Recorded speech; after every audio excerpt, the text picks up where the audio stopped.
Hello and welcome into this edition of the Golf Show podcast with Rex and Lav. Welcome to the 125th U.S. Open at Oakmont. And look at us. We're both wearing suits and ties. Rex, happy belated birthday. Thank you. Turned 58 on Tuesday. You're also playing a little bit hurt. You don't sound good.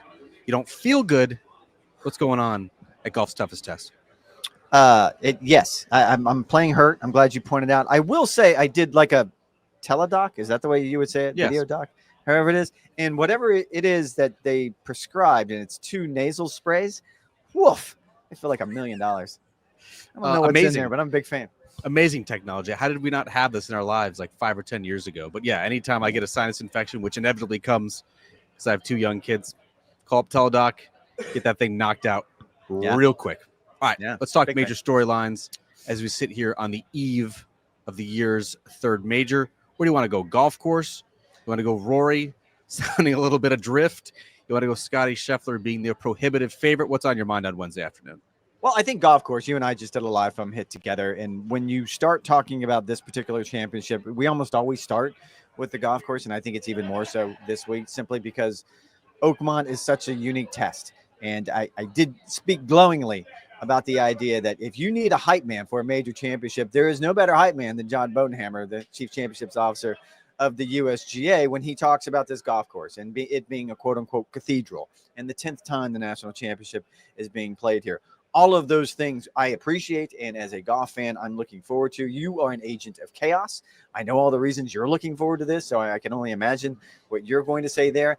I am going to go in I'm going to pivot and go in a slightly different direction, though, only because, in full disclosure here, I got stuck in traffic this morning for over an hour trying to get to the golf course. So I'm just going to make 2 points, and then I'm going to leave it alone. One, I'm not 100% sure this being the hardest test in golf is a good thing. I get it for this one particular week out of the year, and I'm not talking about the national championship itself. I'm talking about this golf course, Oakmont. I don't know. This feels like, to me, the epitome of American golf excess. It's overly difficult. It's overly long. The grass is overly long. The rough is overly difficult to play out of. The greens are overly fast, and it's very exclusive, very expensive.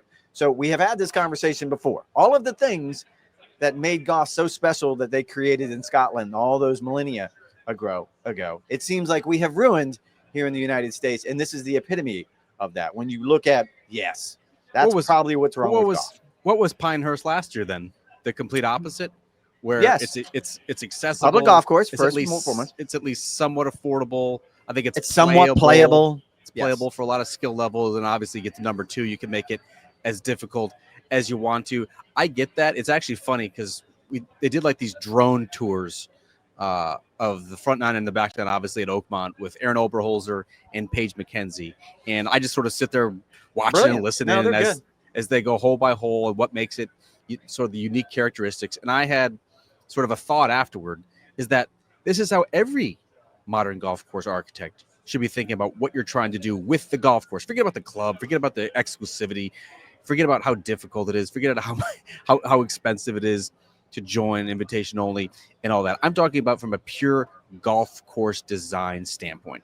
Not a single water hazard on this golf course. Sure. Its defenses are really thick rough, really deep penal bunkers, fairways that are cambered, ditches, and greens that are not just treacherous, but fearsome, like fear-inducing when you get on the putting surfaces. Not a single water hazard. There's nothing manufactured. Everything just sort of works into the land. Nothing's built up or sort of settled down. It's just very natural. And to me, current modern golf course architecture is the complete opposite of that. It's the antithesis of that, where everything is manufactured, everything is built up, everything is sort of contrived. There's nothing contrived about this golf course. It works seamlessly. And after seeing the drone tours, I could not be more excited for this thing to get started, because to your point, with John Bodenhammer being the hype man for this national championship, like the USGA does not have to put their thumbprint on this at all.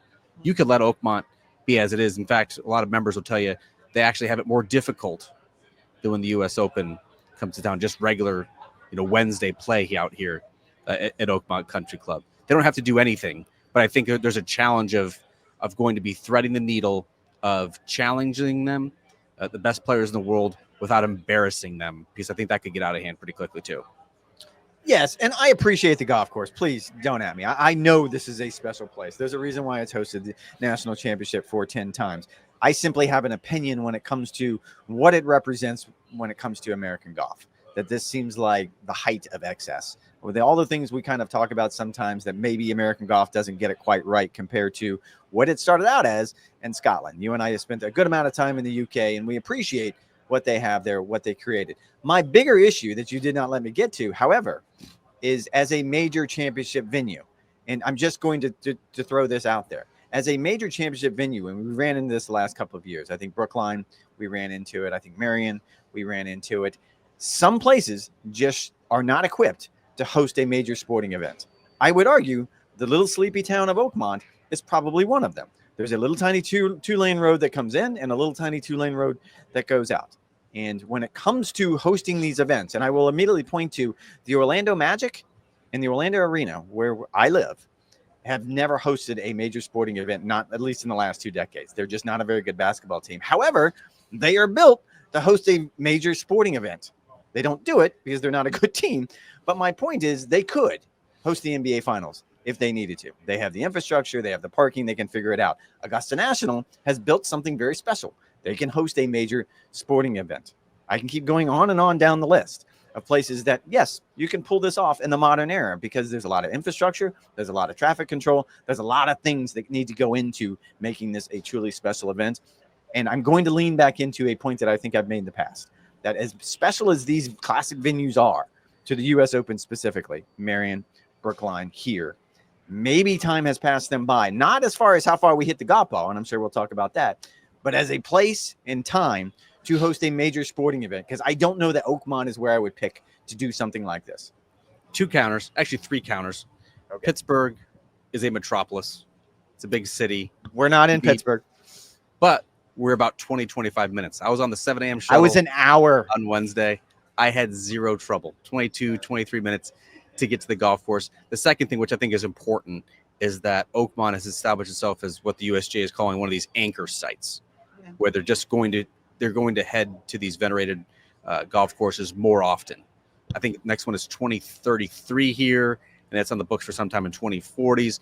But the whole point of doing that is, yes, going back to these classic golf courses, these quintessential U.S. Open golf courses, but they can also have the learnings and improve upon the experience every time you do it. They've not been here since 2016 when Dustin Johnson won. I'm sure they're going to take your criticism and any other fan who's trying to arrive. I think they're expecting like 40,000 fans a day, and make adjustments to traffic patterns, parking. You know, from a media perspective, it's certainly better than it was 9 years ago with where we're set up.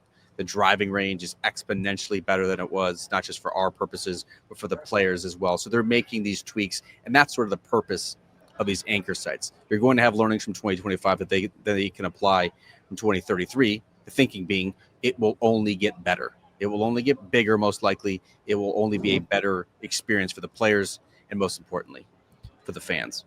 How about the golf course, Rex? What are you anticipating? Do you think winning score is going to be, a 5 under par? Is it going to be even par? 5 over par? We've seen a little bit of everything over the years at Oakmont. We did a punch shot on NBCSports.com/golf where we had to come up with a winning score. And I was stuck between last time we were here, 2016, when Dustin Johnson won at 4 under par, and the time before that when Angel Cabrera won at 5 over par. I think it's going to be under par, simply because we are still talking about the best players in the world. I know how difficult this golf course is. I think Lucas Glover probably said it best on his XM radio show, when it feels like this golf course fights back. There's nothing passive about this golf course when you're trying to play it.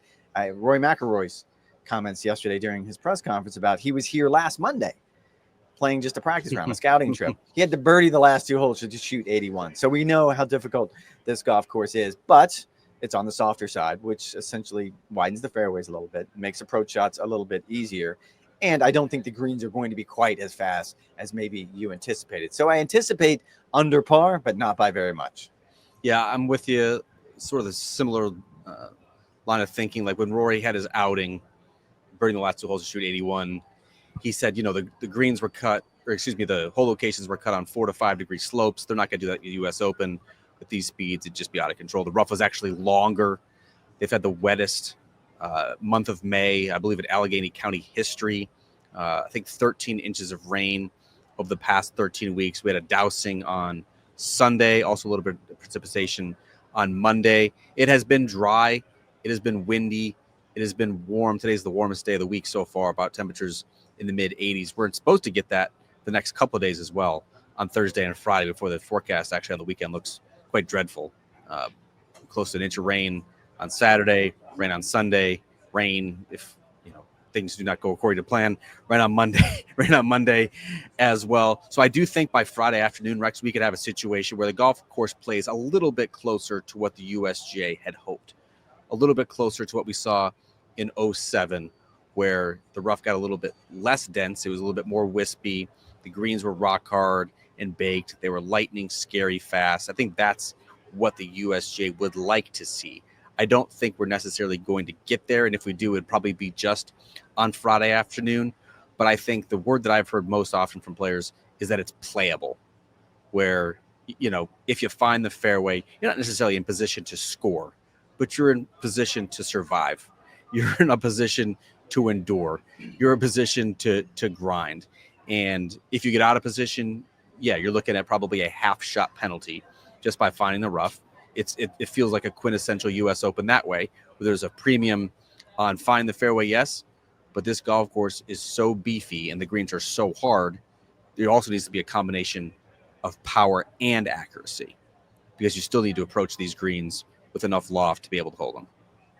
No, and I think that's all fair. I think it's going to be fun to watch how you could possibly play this golf course. I was talking with Randy Smith, Scottie Scheffler's swing coach, earlier in the week about the idea, because I was trying to get a handle on how many drivers is Scottie going to hit, and is that above average, is it below average? I actually talked to Paul DeSori, who's Tom Kim's caddy, and he said that Tom will probably hit 9 drivers. And I go, is that a lot? And he goes, that's a lot. He goes, Tom isn't one of the longer players on the PGA Tour, so you anticipate something maybe in the 6-7 range when it comes to. But Randy Smith brought up a good point, and he goes, you could end up not hitting any if you wanted to. And I'm like looking at him like, that's not what I think of Oakmont at all. And his point was, you can go 4-iron on pretty much every hole. It would get exhausting, and you're probably not going to score very well. But the alternative is trying to play from the rough. And you and I had this conversation, I think, earlier in the week about the idea that whatever it is Bryson DeChambeau did in 2020 to Winged Foot, and some could say that maybe he was trying to reinvent the game. Some would say he was trying to break the game over his knee. Whatever it is that he was doing there, he cannot do it here.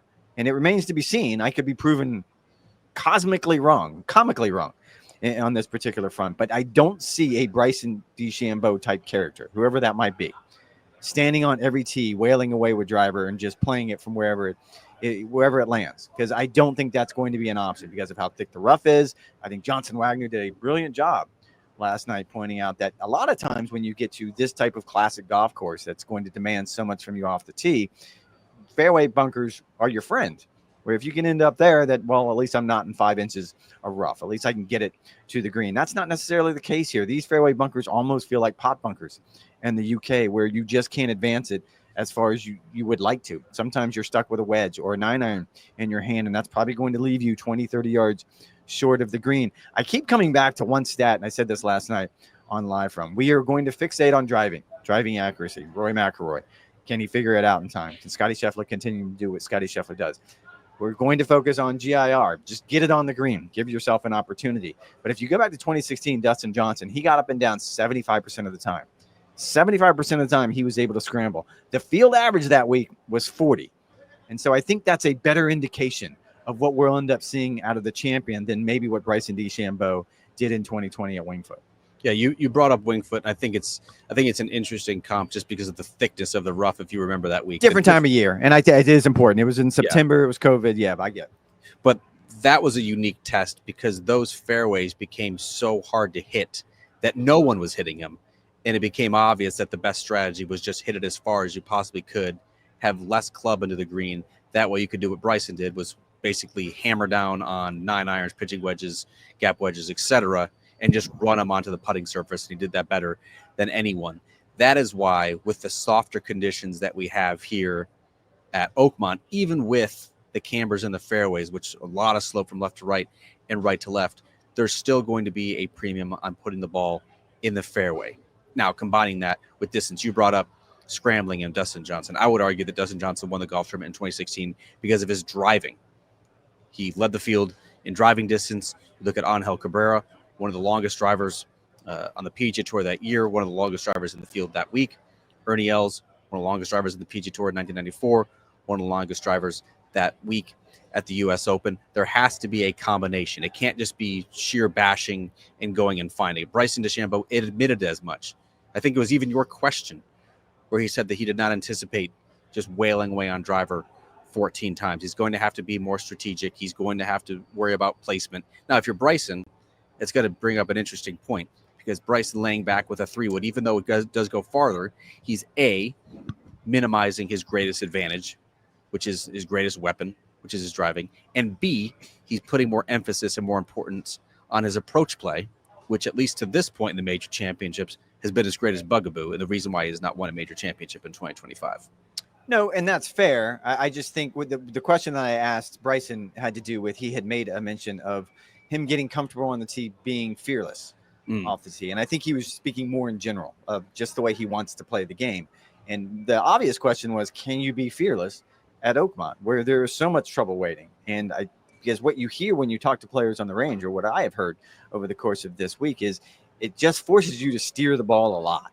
Like, you know what you want to do and you know what you would like to do, but a lot of times you're just trying to guard against one way or the other, and neither way ends up being very good. And so that's the kind of question that someone like Bryson is going to have to answer. Can you stand on every tee and play fearless when the penalty is so severe that you're pretty much going to play your way out of the tournament? Because I do not believe whoever wins here is going to do so from the rough. Yeah, I think I would certainly agree with that. It's also interesting, too, you look back, I think at the last 3 winners in particular, Ernie Els, Angel Cabrera, Dustin Johnson, those are big, strong, physically imposing characters, which I think is a sort of a fitting summation of what this golf course is as well, where it's big, brawny, strong. Like it literally requires size and strength. And I think when you look at the list of favorites that we're going to now get into for this tournament, I don't think it's any coincidence that, like, it's a Scottie, who's a big man, John Rahm, big man, Shane Lowry was a 54-hole co-leader here, or 54-hole leader here, leading by 4 shots in 2016. Sepp Straka, I've heard his name mentioned about us. He joined us on the Live From Desk on Wednesday. Like, these are all characters who I think sort of fit in the lineage of U.S. Open winners at Oakmont. I think that's interesting to point out as well. I'm surprised it took us this long, Rex, to get into it, because to me, I think it was the most revealing moment of this week so far, and it related to Rory McIlroy. And in particular, the question that was asked by our friend Gabby Herzig of The Athletic, who asked him, what is your 5-year plan? You've won the career Grand Slam. You're 36. You're very much in your athletic prime. And he said, quote, I have no idea. Was that as much of a mic drop moment to you as it seemed to me listening in? Do you have a 5-year plan? I mean, I have a general idea of what I'd like to do. Really? Yeah. I don't. Wow, well, you're way ahead of the game, because when Gabby asked that, my mind immediately went to, I don't have a 5-year plan. I mean, when you're 58, when you got some of the health issues you're dealing with, who knows? You know, just sort of take it year by year. I am a senior, wait for it, writer. Yes, that was a funny moment last night on Live From. It was a mic drop moment. But I will go back to, and I wrote Rory yesterday for NBCSports.com/golf. I thought the more telling quote, and Gabby did ask a really good question, got an interesting response. But the quote that I leaned into was the idea that he said, you dream about standing on that green at the Masters and winning the green jacket, creating the career Grand Slam, all of those things that were unsaid. What you don't dream about is what comes afterwards. And to me, there was so much real estate on the back end of that sentence that didn't seem to be finished, because now you're having to deal with the things that I think a lot of us in the media probably alluded to. Me personally, I don't know that I believed it. I didn't believe that he was going to go the David Duval route and get to the top of the mountain and realize this is it. This is what I've worked my entire life for. And maybe this isn't as fulfilling as I thought it would be. That's probably not fair, because I think what's happening here, at least in this moment in time, is a little bit more of just a hangover from the celebration and determined that I'm going to enjoy this. It took me the better part of 2 decades to get here. I'm going to take a minute and savor this. I think all of us should be able to appreciate that. But when you have a player of that caliber, who just a month ago, you and I were talking breathlessly about the idea that now he is unburdened by all of these things that were weighing him down trying to complete the career Grand Slam. Imagine what he can do from here. Imagine the Grand Slam tear that he can go on. Xander Schauffele said he'd be, quote, scary moving forward. I think I went so far. My hyperbole went so far as, can you imagine him doing the single season slam this season? Now, look how silly I feel. Like now, the punch shot yesterday was, will Rory contend or miss the cut? I wrote he would miss the cut. Spoiler alert, simply because of the way he's played the last few weeks. It's such a fascinating case study. And in Rory's case, he lets the world in to a certain degree, that where he's able to admit that, yes, I dreamt of that moment on Sunday at Augusta. I never even thought for a moment to dream of what would come afterwards. Yep, that sound you hear is me scurrying to my phone to delete the reel they made for Instagram, where I point out the Rory McIlroy single season super slam, which was certainly possible. It seemed like after he won the Players and the Masters. I mean, it made sense at the time, just looking ahead to Quail Hollow, looking ahead to Oakmont, and this driving test as we just outlined for the past 15 minutes. It certainly made sense looking ahead to Royal Portrush and a home game for the Open Championship. What I think we probably overlooked or underestimated is the power of a life-altering achievement.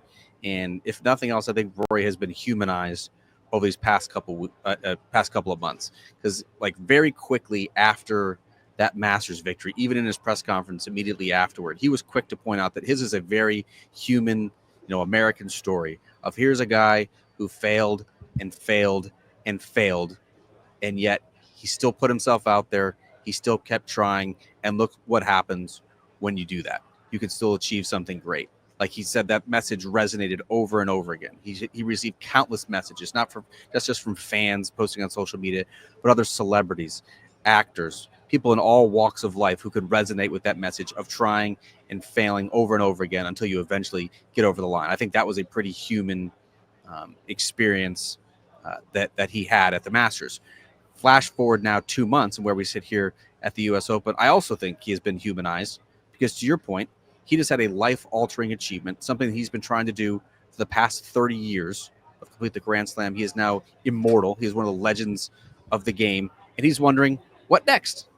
You and I have not had, as much as we joke about your sports Emmy that you had as a member of the 150-man crew with the Paris Olympics, you and I cannot relate to that, but we can probably guess how we would feel if all of a sudden, I'm not even sure what the award would be, but let's say I won some like very significant writing award or media award. Like, I think the human temptation is to be content, to grow a little bit complacent, to probably not work as hard, to probably coast a little bit. You look at what has happened to Rory McIlroy over the past 2 months. I think you could probably argue he has been content. He has been coasting a little bit. Didn't help he lost his driver at the PGA Championship. Yes, but to be fair. But he has been savoring his achievement. I think you could probably make the argument he has not worked as hard on his game over the past couple months to figure out the driver issue, which I think it seems convenient that he's just pointing to the equipment. But as AO pointed out, as Brandel pointed out, I think there's something technically wrong there as well. Again, these are all very human, basic human reactions of you are content, you are satisfied, there's a little bit of complacency that can set in. That's why I really don't think this is like a David Duval situation of like, oh, what's next? I look at this more as like a Tiger Woods 0-1 Tiger Slam thing, where it's going to take a little bit of a reset. Keep in mind, most team sports, if you get down to the end and you win a championship, you then have what, 6 months or so before training camp begins, and all of a sudden that's a period of celebration. That's a period of analyzing what went wrong. There's a resetting process. Rory McIlroy won the first major championship of the year. He has a lot of really important golf to set himself up for the rest of the year, but it's going to be harder for him, I think, to lock back in at this point in time. And that's a great comp. And that's the comp that I actually tried to make in the column yesterday, where one of the more underappreciated things that Tiger Woods accomplished in that Hall of Fame career of his is he kept winning. That even after he accomplished so much, even after he completed the career Grand Slam and then did it again, he just kept winning. He kept trying. He kept working. I think that's one of the most overrated things, because you're right. I think human nature is that once you've reached that and you've worked that hard, I don't want to dismiss the idea that, oh, this somehow was easy to Rory. We know how difficult this was. He's been grinding since October just for that week. I mean, and that's just such a small snapshot, because one of the quotes that I loved going back to from Augusta, and I believe it was actually Friday afternoon that he said it, is it was a struggle for him to show up every year at Augusta and try to have a good attitude, because it got to the point where you kind of felt like you knew the outcome, that I'm going to come agonizingly close again and leave here with another broken heart. It's hard to do that time and time again, especially when you're mid 30 years old, 36 years old, and you know that I've got another decade of this, and it's starting to wear me down a little bit. So I understand entirely where he's coming from when I'm going to savor this, but it is shocking. I think losing his driver at the PGA, because it was deemed non-conforming because of the CT test that it went to, did not help, because now, and we kind of joked about it on Sunday's podcast, about the idea that we always knew he was dependent on the driver, but man, this is really dependent on the driver. He's lost more than 5 shots to the field in strokes gained off the tee in his last 2 starts. If he does that this week, I don't think he's around for the weekend. All right, let's talk a little bit about Scottie Scheffler, the prohibitive favorite here at the U.S. Open. You taking Scottie? You taking the field?